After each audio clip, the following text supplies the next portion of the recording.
something, man.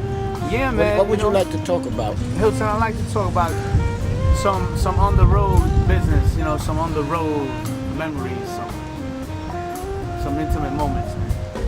Well, first one comes to mind is when I was at Chateau Vallon, a festival in France, and we were playing alongside groups like Cecil Taylor, and I remember Cecil Taylor was in some tight spandex, what the dancers wear, and Cecil had 2 torches in his hands, and he was going all around and up and down all over the piano, doing like some kind of a cleansing rite on the piano. And then he went up and played for about 2 hours, in his inimitable fashion, and the crowd was going crazy, and all of a sudden I was it was like a cliff, and I look at this guy was leaning over the cliff, kind of like just, grooving, and he was getting ready to fall off the cliff, and he kind of looked like he was getting ready to go, so I ran over and I grabbed him. It was Dizzy Gillespie. And that's the first time that I got a close contact with Dizzy Gillespie.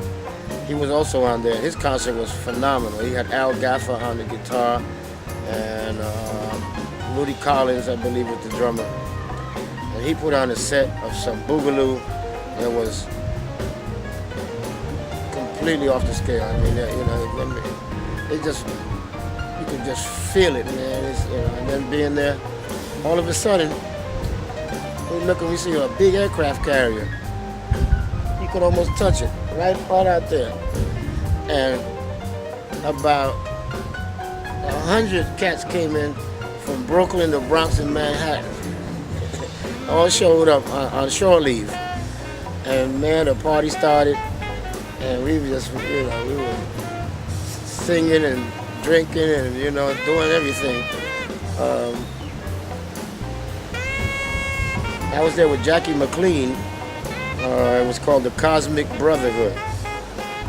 And Jackie was responsible for getting me my first record date, which was on the Steeplechase record label. And I was very fortunate to be able to play with Billy Higgins and Buster Williams on my first recording. The road is a place where you see lots of beautiful things, and then you see a lot of open space.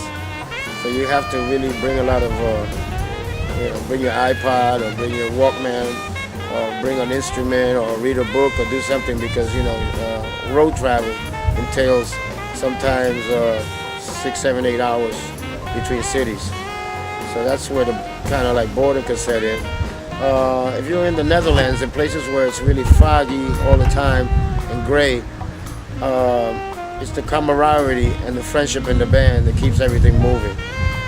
Other places, if you go up into the Alps or places in Switzerland, you have these beautiful countrysides and views that you see, with farms, and that kind of keeps your interest.